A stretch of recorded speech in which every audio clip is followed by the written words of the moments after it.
you can't lie to your body. You can't lie to yourself. You can't do it. It's impossible. We know the body keeps the score. We know what's going on. So if you're pretending to be a certain way on the outside, and on the inside, you're angry, you're bitter, you're frustrated, you're, all of these things, the body knows.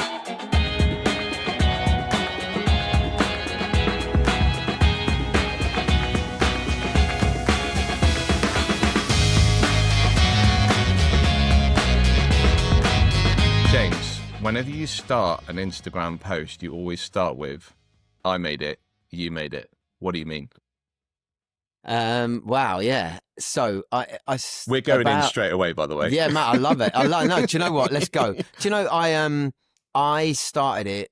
I started about 2 years ago, I think, just doing a story every day, every morning. And one day it just came to me, I made it. And I just went, I made it, you made it. And then I went, oh. And then I realized that is how I feel about waking up every day. And I shouldn't be here, not like numerous times for different reasons, and we can get into some of that later.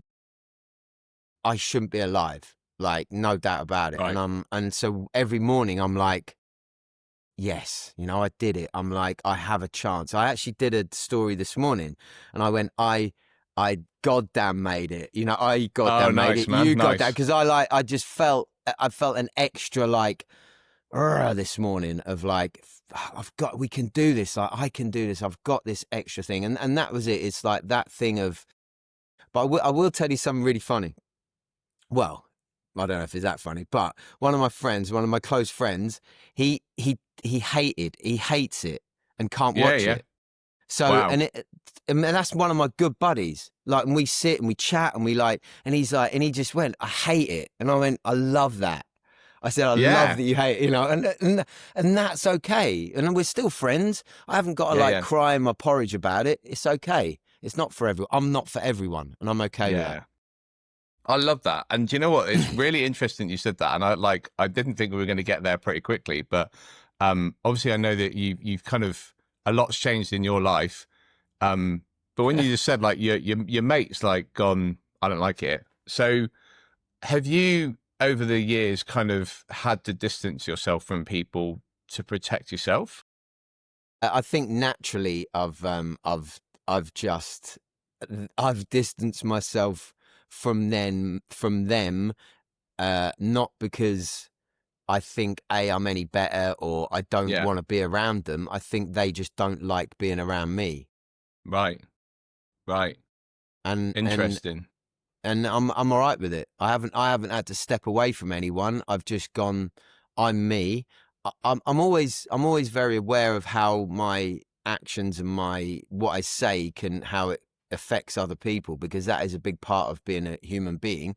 We need to take ownership of how we speak and act towards other people, and I try and do my best with that.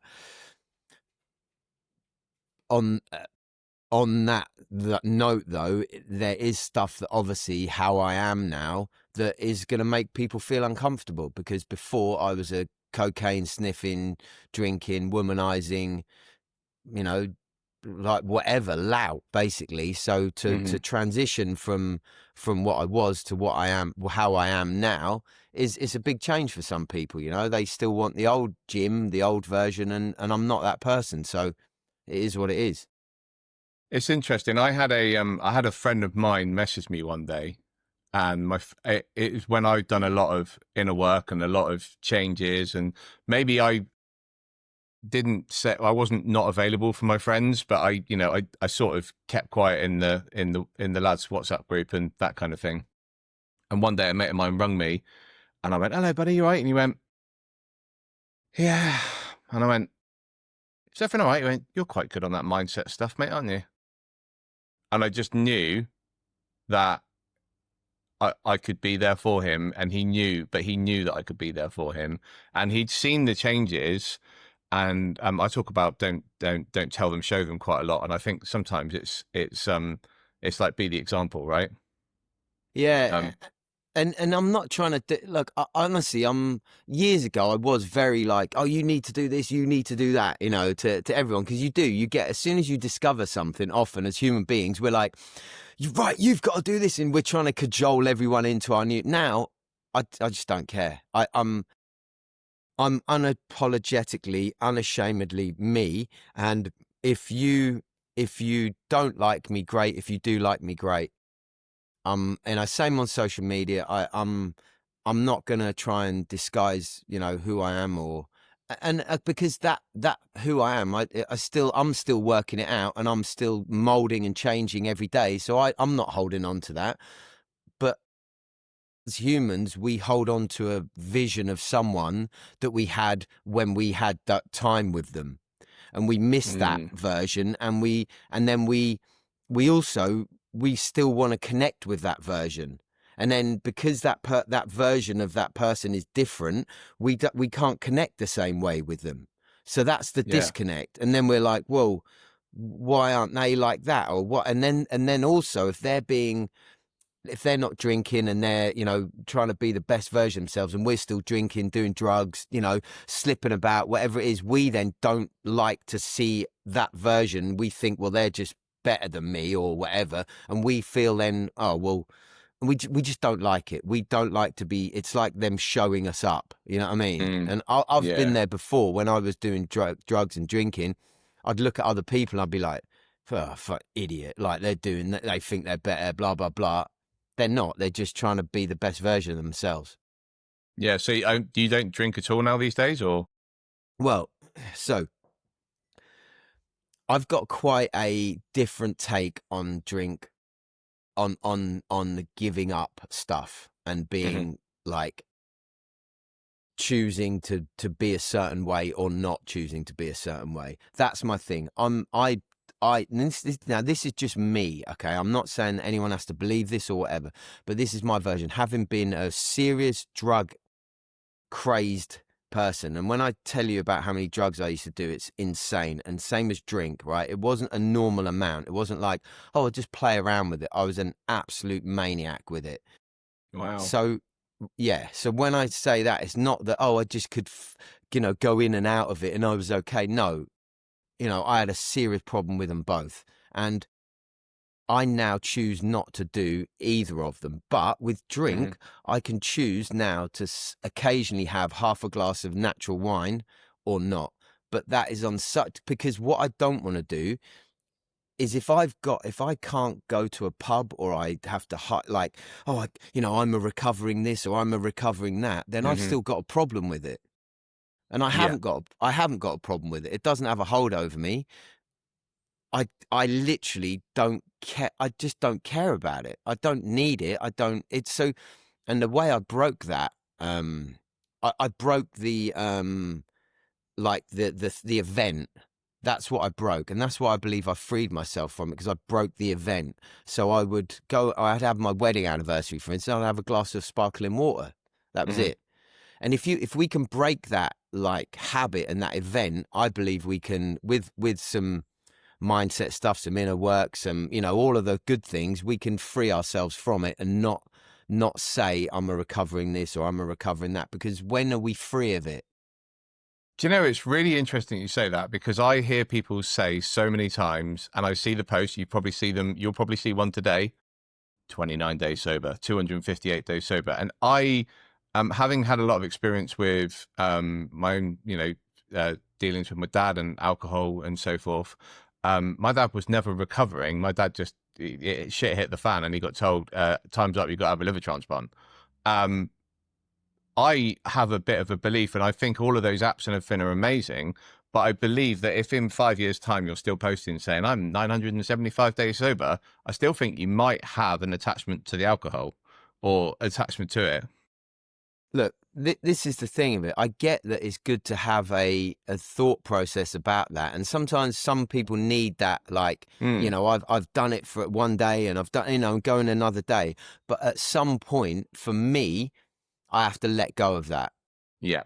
And that I think is that, and that's a lot of the work I do with, you know, my coaching or whatever I talk about, and the Unguarded Warrior and everything is about letting go of the version we thought we were, letting go of the person we used to be, letting go of the attachment to the thing that we think we had, and it's all stories. It's all stories. It's just noise, and it's like, you know, there's no need for it. There's no need for it. In my opinion, again, this isn't.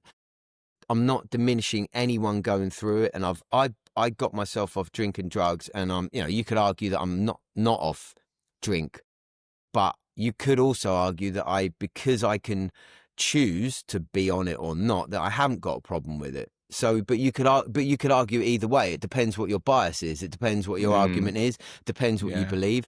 I'm not saying that I'm right. It's just my opinion. Again, I love that as well. I love that because I think there's so many different opinions, and I think even, you know, like what I've just said, you know, maybe they've still got a connection with alcohol, but it could be that person's thing is actually that's the one thing that's keeping them going, and that's just what works for them. And I think that's really beautiful that you can just kind of be yourself and do it the way you do it. It's just power to anyone who's making a change. Like, power, if you're out there and you're making a change at the moment, like, you're a legend. And if whatever you need to tell yourself to do that, it's better than the thing that you were doing. That's the crux of it. You know what I mean? If you're replacing drinking by going to the gym 6 times a week, oh well. Yeah, now you're a gym addict, but you know, do you know what? It's not a bad thing, is it? Do you know, when you say that, it's funny. When I first started going to the gym, my mum used to always, you'll laugh at this. My mum used to say, "Yeah, problem is once you stop training, muscle turns to fat." And it used to always make me laugh because I'm like, hang on a minute, let's think about the thing I'm positively changing right now, rather than what could happen if I do stop and fuck up. Mate, this is the classic, safety mechanism in humans. We, like, that's why, you know, we can lose friends as well and all of that, because they look at us doing a certain thing and they're like, well, they can't be happy. They've obviously had to give up that thing because they had a problem with it. I haven't got a problem with it. Well, the fact that they've never stopped says that they have got a problem with it. And it, you know, so look, I did a Instagram story today, and I haven't put it out yet, but I made it, you made it, and I just talking, and I believe that if we're still hanging on to something, then there is something there. You know, if we're still hanging on to the person we were, the thoughts we had, there's something there, and we are still all a version of whatever we were. But just let it go. Just let that version go, and be the. So you said something really interesting a minute ago. You said about the inner work. The post I did this morning was about that. What I want to ask you a question now, Andy. Oh, I love it when this happens. Right. What for you, what is the inner work? So for me, I don't necessarily call it the inner work, the what's just going on in here. I think I call the way I say I think this. I'm loving this because I've never answered this question and I love it. For me, it's the inner work. For me, is the stuff that you can't see. Oh yeah. So the inner work for me could be the fact that every morning I get up and do a go wad and do a 20-minute stretch. It could be the meditation, which feels like it's internal, but the inner work for me is what makes me feel good. And when I say what makes me feel good, sometimes we do stuff that makes ourselves feel bad, like the way we talk to ourselves. And I think that's something that a lot of people do. But for me, the inner work in the morning for me is turning that fucking TV off downstairs and not watching the news. So for me, that's actually having a knock-on effect on my mind and the way I would probably present myself for the rest of the day. So yeah, I love that. The inner work for me is the work that goes on behind closed doors. Right. So that's what you just hit the nail on the head. So that's exactly what I said on this post today. I haven't watched your Instagram today. Well, I haven't, because you can't have done, because I haven't put it out yet. Oh, cool. So you can't. So there you go. Yeah, it's like, unless you're in my pocket, in my phone. No, but This is awkward. So yeah, it is a bit awkward. I can't like it. For me, the inner work is when no one's watching. That's it. Beautiful, man. I love That that. is it. And if you're showing up, I said exactly this. If you're showing up, if you're showing your true colors when no one's watching, when you're walking down a street and you're saying something about someone, you're judging someone, you're saying something hateful towards someone when you're on your own. But then when you're around a certain group, you're like, you're different, or you're like, you know, or you're with another group and you're horrible, or you're like, you know, and you see it going on, the division at the moment in this country. You know, I think there's a lot of pretense. There's a lot of people pretending to care about certain things when really they're just getting their hate out. And I'm not cool with it. I'm not cool with, you know, mate, I've been a pretty not a good person in my life. Okay. I'm going to be real with you. So I can spot when particularly men are pretending to be one way and they're being another. I can spot it because I used to do that. And I've worked with men constantly, and I've been around men specifically with ups and downs over the last 6 years all the time. And I know when someone's like trying to be a certain way and not being true to themselves. And I know what anger, I see the frustration, I see all of that, but the real root cause of it is inside. That's it. Yeah. 100%. And you can pretend and say it's this person, that person, the state of this, the blah, blah, blah, blah, blah. But the issue is inside. And that is, I'm sorry, but that is I will die on that opinion. Yeah. I think it's something that many people don't realize what they consume genuinely. Like, you know, if they're hearing hateful stuff, if they're like listening, but the one thing I think people forget all the time is you have a choice what you do with it.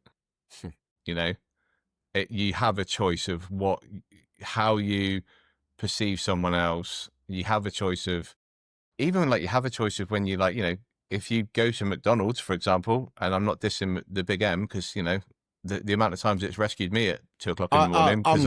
I'm gonna do it for you. I'm gonna diss the Big M. Yeah, you should be ashamed of yourself, McDonald's. How about that? Oh, okay. I was gonna say they've dissed me. I only normally go there at 2 o'clock in the morning when I desperately need a coffee. Right. And I'm like, I've got a 2-hour drive home. I need a black coffee. I've got to get a coffee. Yeah. But it's quite funny you say that. I haven't, other than a McDonald's coffee, I haven't had a coffee from a big chain since January. Go on, my son. That's brilliant. Because my theory was at the beginning of this year, I wanted to support local businesses as much as possible. Which again, whenever I'm on the road and when I'm out at events and so forth, I am making a nice packed lunch, and you know what I mean. But I'm eating better stuff, you know. So but I think that's it, isn't it? You know, if you go and eat a load of crap and then you wonder why you feel crappy, you kind of got to then ask yourself the question, well, actually, was I making the right choice? And likewise with whatever you consume online or what you're reading, who you're hanging around with. Right, they've done massive, like they've done massive meditation things. Apparently, my friend Chris last night, like beautiful guy, we're doing a retreat together, me, him, and my other friend Phil, and they put, I think, 3,000 people together, and they all meditated on you know, good feelings and good vibrations, and apparently everyone around just felt amazing. And you know, the thoughts we have inside, they're not just inside. We can pretend that they are and that no one else feels it, and oh no, you know, and we can try and be this person, and then, you know, inside it's different on the outside. That you can't lie. Your body, you can't lie to your body. You can't lie to yourself. You can't do it. It's impossible. We know the body keeps the score. We know what's going on. So if you're pretending to be a certain way on the outside, and on the inside, you're angry, you're bitter, you're frustrated, you know, all of these things, the body knows. And the community around you knows. Like, this is the thing. So no one that's really truly content is out there kicking off at the police and shit like that. I used to fight Yeah. the old. I used to be a football hooligan, right? At 14 to like 18, 19, and I used to fight with the police. Like Dare I ask which football team? it was Norwich. So my Ah, brother was like the top boy, Norwich City top boy. Like it was nuts. We used to travel around the country in a van, just fighting. I Just have a friend having of mine who used to do the same, and he was a Chelsea supporter. yeah. And he moved away from London to protect himself. Right. It's nuts, So Yeah. I've seen some things at 14 years old that no 14-year-old should see, Fighting. My brother and that were 4 years older than me. So I was basically around young men, but still men, Yeah, yeah. fighting men and like then, kicking off at the police, throwing bottles. And so I was that kid, It wasn't like I'm not sitting here like some kind of like with love beads on and going, oh yeah, peace to everyone, man. And I'm not that guy. I'm a former professional MMA fighter. I've been through some dark times. I've Mm, I've I've I've done stuff and been involved with stuff that make most people's hair curl. yeah. So I'm not that kind of like, but I am so content and safe in myself now that I don't Hmm. have to be that violent, horrible, mean, person, because that wasn't really me anyway. Yeah. And that's what's going on with all of these other people that are kicking off at the moment and all that. They're not being the true version of themselves. They're letting anger and hate and frustration at themselves take over. And I want to just put such a good message out there to all of us that we don't have to be like that. We can Mm, make change, but we don't have to do it like that. yeah. I think that's amazing. What was the pivotal moment for you then? Where There's did you been like to find contentment? And I kind of almost want to ask you what contentment means to you now. safety. So safety, I think is a huge thing for humans in general. I never felt safe when I was young. I was a difficult upbringing. We talked, my dad was an alcoholic, drank himself to death when I was 16. I got kicked out of 15 and a half, but I never felt safe. My brother was not nice to me, always being mean to me. I'd never felt safe at home, never felt good enough to be anyone's friend. So it just went on from there. It was mental. It was just all Hmm. crazy. And I think I was always craving safety. That's why I did drugs. That's why I drank. That's why that's why I was fighting. I was scared. I just wanted to gain control of something. Yeah. And I think as I grew and as I started to what I got fed up with, and I work with men, a lot of men, and the thing that we all have in common is in here we tire ourselves so much, we get so tired and mentally drained that it's stealing life from us, and this is Hmm. then what then gets us down the road of suicide and all of that. It's just that it constantly going, and it's just anger, frustration, hatred at ourselves, others. And it's all of that. It's noise, noise, noise, noise, noise, noise, noise. And I got so tired of that. I wanted to check out. I had so many ups and downs. I just had enough. And I just kept going another day and another day. And the big turning point for me was I had some pretty horrible people trying to extort money from me. Wow. Which is ironic because I just literally lost every penny I had. I literally went into a business deal, didn't look into it properly, and lost nearly £1 million. Wow. Actually, let me take that back. I didn't lose it; I gave it away, and this is the key. I'm gonna try and get this message out there.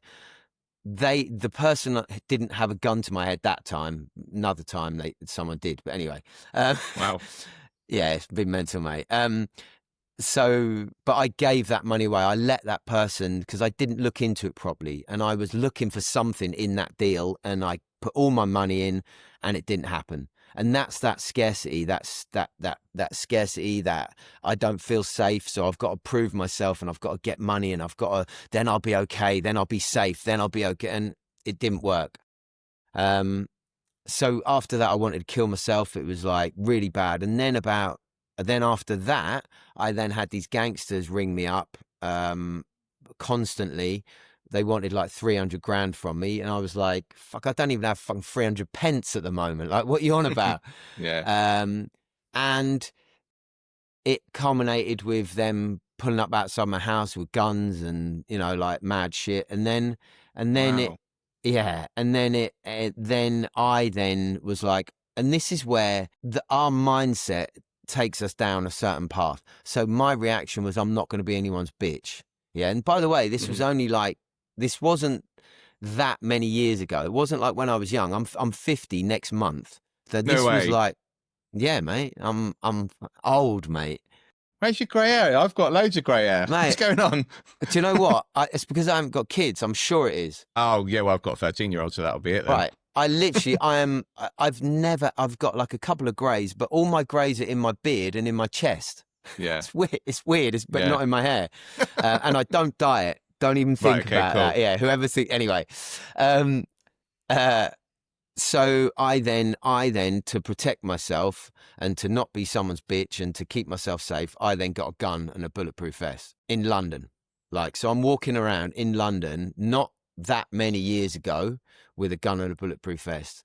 And I was ready to go, ready to like, and the kind of culmination of it was this real, I was in the car with these, mate, it's such a long story and it's so all over the place. I can't even, it bores me now because I don't care about it. But I think it was all set up by someone. That's the reality of it. I don't think it was actually these certain people. I think it was set up by someone close to me. So that's a different story for another day. But wow, yeah.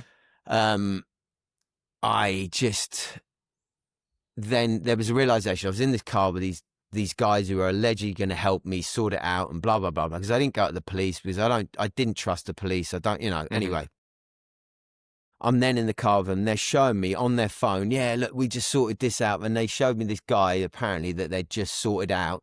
And he was lying on their kitchen floor with basically what looked like tomato ketchup on his top. And I was just like, I just went, I've had enough. I got out of the car, went home, gave the gun back. And from that day, I said to myself, I'm choosing abundance. I'm choosing love. I'm choosing to put myself out there. I'm going to change myself. I'm going to be the best, the absolute kindest, most abundant version of myself I can. Because if I don't, they win anyway. And if I shoot someone, I lose everything. I lose my life, my wife, my everything. I lose everything. So it was like, I either choose to lose everything that way, or I choose to live. And I chose, I know it's cheesy, but I chose life. I chose to live. And that is what I try and do every single day. And I will put that message out there from every cell in my body till the day I die. Wow, man. That's, yeah, that's just like, it's incredible because when you just said that, it literally does come straight back to that thing, doesn't it? Of like, when you look at all of those, stepping stones and those historical Choices. moments in your life, it all comes back to the choices. As a 14-year-old, there are choices. I think it's harder for kids. Oh, mate, way harder because we want to be loved, we want to be liked, we want friendship.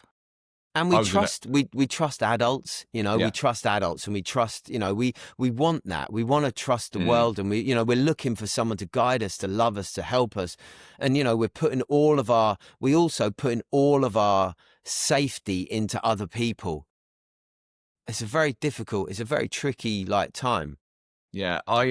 Whenever I go to events, you will rarely see me walking around with people because I normally, if I'm at an event and I'm working in an event, I'm part of the crowd, I'm part of everyone, I'm getting involved. But if it's just an event that I'm going to, you'll very rarely see me with other people because what you've just said there is I trust myself the most because I trust being in my own energy and almost a kind of like, I feel like I can decide what I want to consume, what I want to be part of. And actually, do you know what? I find myself then, if I want to go off and do part of something, I can kind of make that decision to be part of something, but it's not, come on, Andy, you've got to do this because this is the best thing ever. It kind of almost that trust in myself.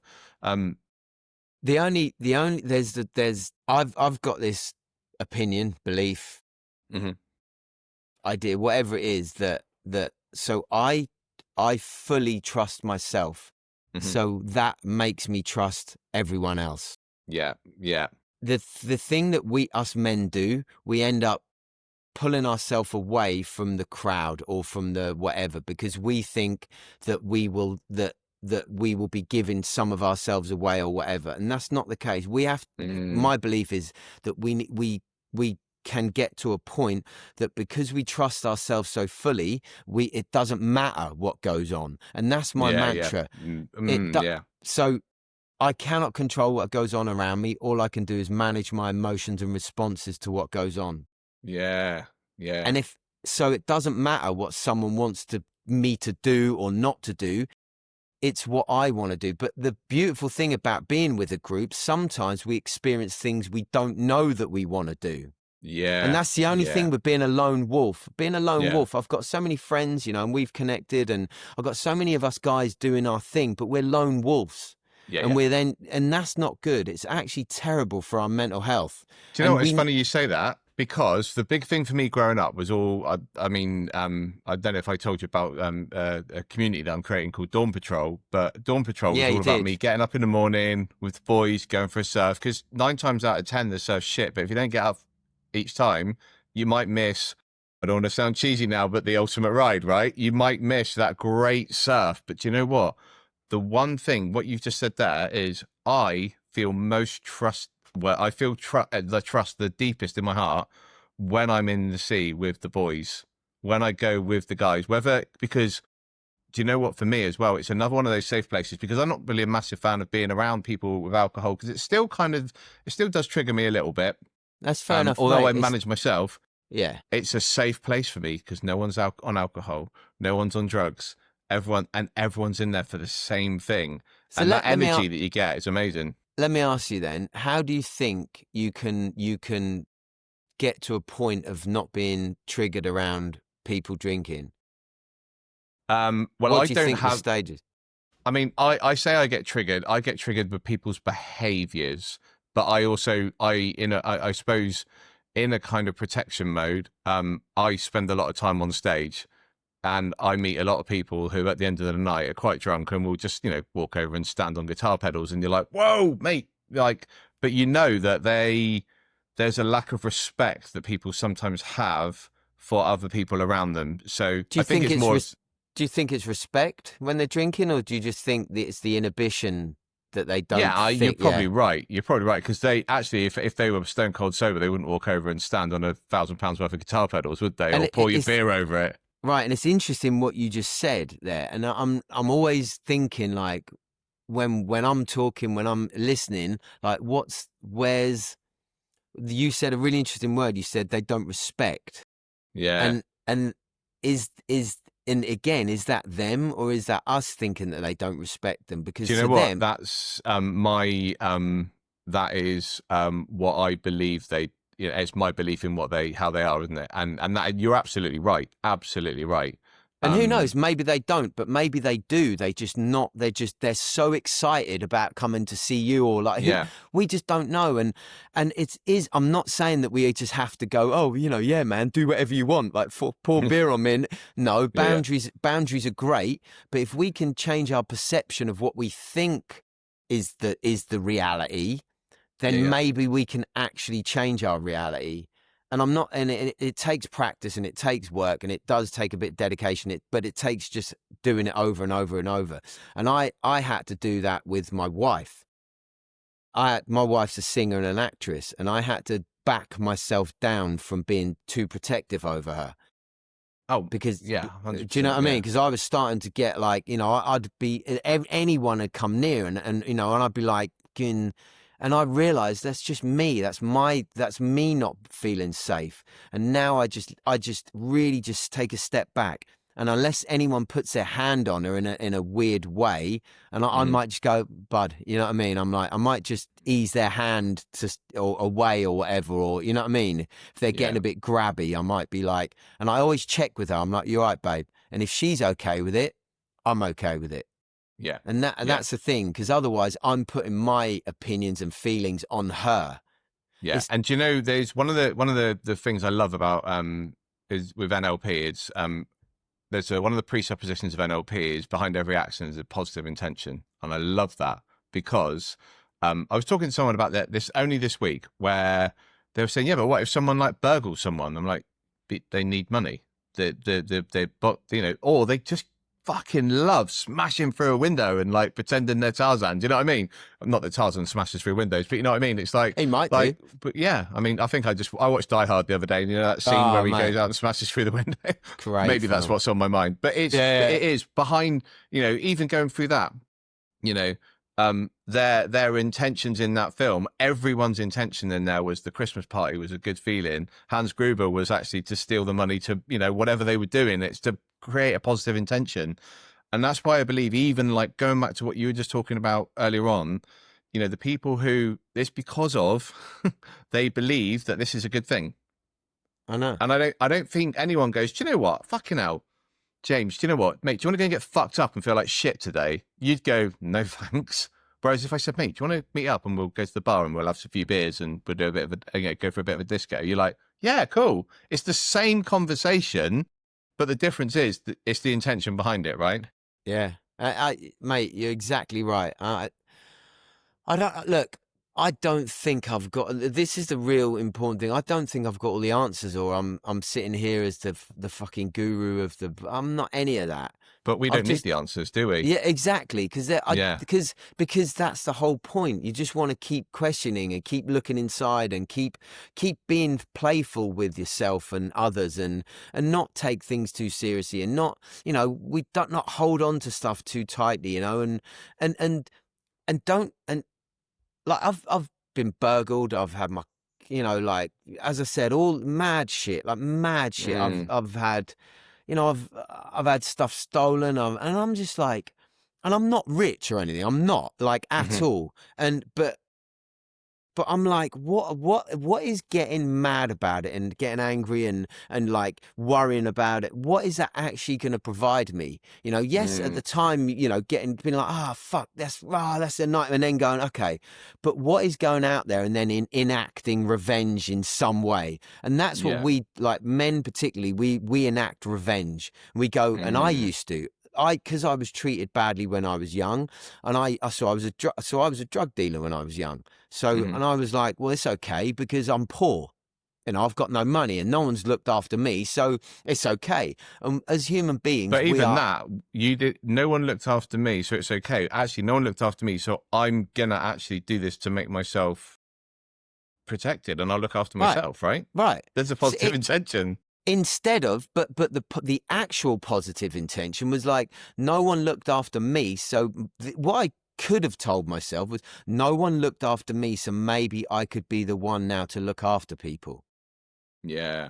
But my brain, my counselor state, angry, violent brain didn't work like that. It was like, I need to make myself safe. Because I'd never felt safe. But if we can reprogram and have conversations like this, and hopefully I'm going to be working with kids soon and younger men, which I'm so passionate about trying to help that age, that I was lost, and I call them lost boys. And there's so many, because on my retreats and the men I work with they're still lost boys at 30, 40, 50. And I'm seeing it from, if we can sort that at that age, we're not going to have lost boys at 50 still out there trying to prove themselves and do this and that and like slip around and we're not going to have that. We're going to have good men trying to be the best version of themselves and help other people and not be angry at the minorities, or the women want a bit of the Me Too or the thing or the that or the whatever it is. We're not going to be angry at that because we're securing ourselves, knowing that we're not a wanker. We're not them men. But the reason we get triggered by minority groups or this person saying that or that, because there's something in us that we're not happy with ourselves about that. And that, look, it's an uncomfortable opinion and an uncomfortable truth. And some people are going to be like, shut up, you mug. You don't know what you're talking about. Unfortunately, I do know what I'm talking about with that, because I have been that. Yeah. So you can't lie to me and say, well, it isn't because of that, because I've lived it. Yeah. It's like, that's, mate, I love that. It's like, it is that whole, like, well, I've experienced it. I've lived it. I've been it. Dude, I really want to touch on something which I think is really important. So I'd love to know, why did you come up with the name Unguarded Warrior, and tell me a little bit more about that. Yeah. Because I, because I, I'm a former professional MMA fighter, so I'm not like, like a really spiritual, like, oh, just peace, man, and all of that. But I am very accepting of like whatever. And if someone's aggressive to me now, like I had it a little while ago, a guy got out of his car. I didn't even do anything. That's the mad thing. Literally this time I was on the phone and he thought I was mouthing him. So I was on the phone. Yeah. So I was on the phone. He pulled out, gave me the fingers. And because I was on the phone and I kind of went and I looked and I went, ugh, and then I was still talking on the phone. He thought I was mouthing him. So he pulled up, got out of his car and came towards me with his hand in his trousers. He was just this young kid. And I was like, and I just opened the window and went, mate, just don't worry about it. I said, just try it. I'm like, well, it's all cool, mate. Whatever. I'm like, it's all cool. And I just went like that. But 10 years ago, I'd have got out and smashed him everywhere. Yeah. But that guy's still in there. Like, Yeah. it's not, but it's so far away because I feel safe in myself, that I trust myself, that I don't have to react. That's the difference. That's why I called it Unguarded Warrior, because it's okay to have the warrior in us. We haven't got to damp it down. We haven't got to hide our anger. We haven't got to but we've got to ask ourselves the question, am I really angry? What am I angry at? Who am I angry at? And then ask ourselves the question. And that's what the work I do. That's why I work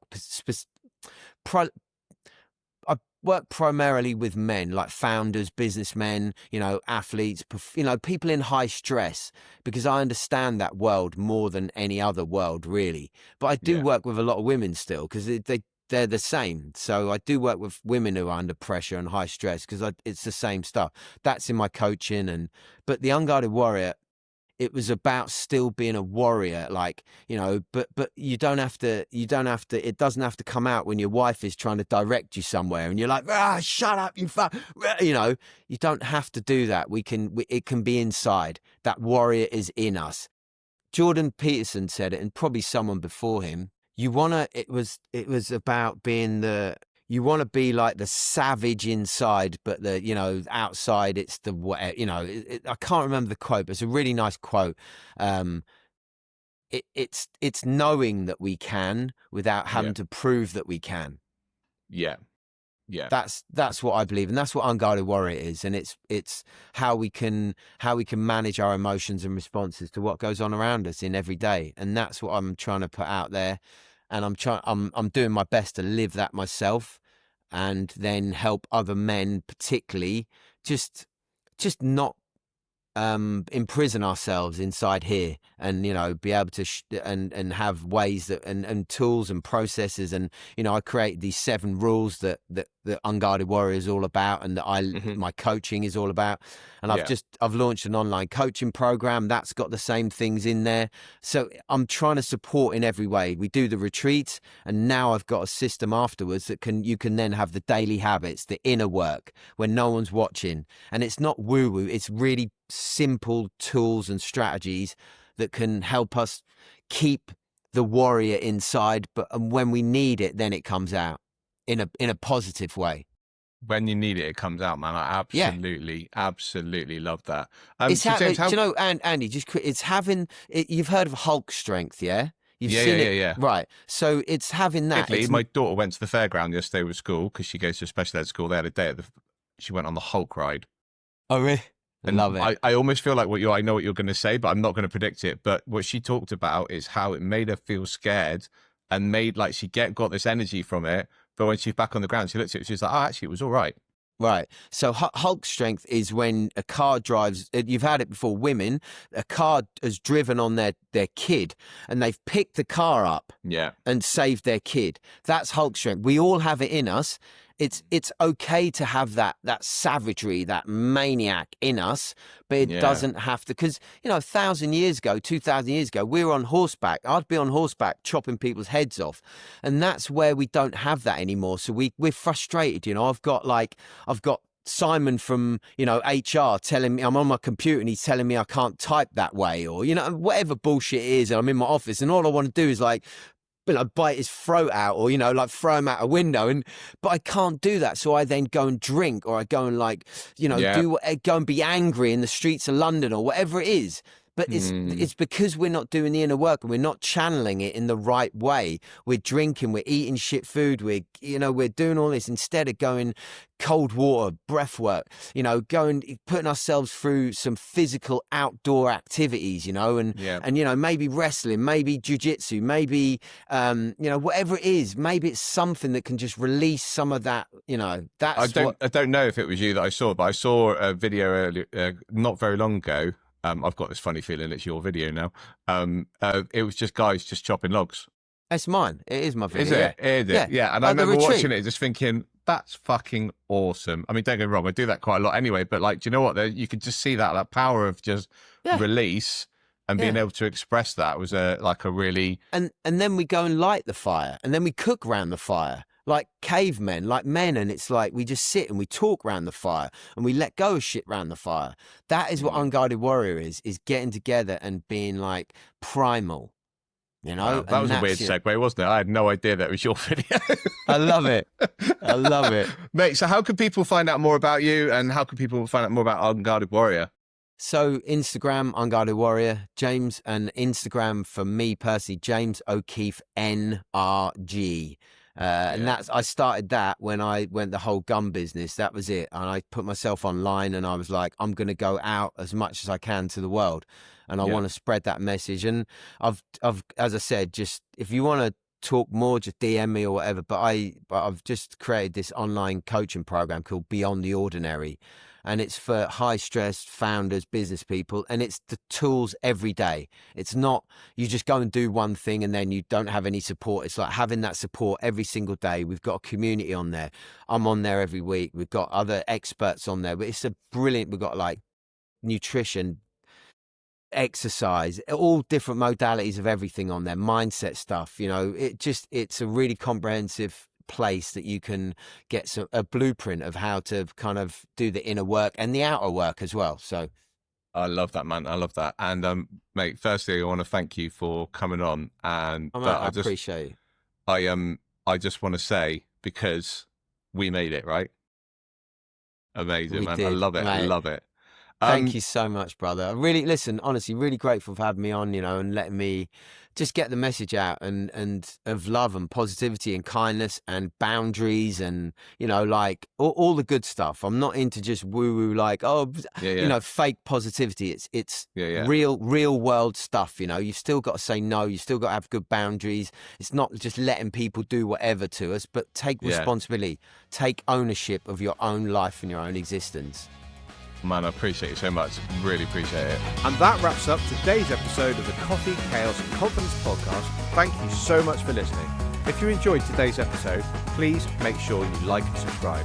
It helps other listeners find the show. Also, go and check out the show notes to learn more about my incredible guests. Until next time, make sure you chase your dreams without limitations.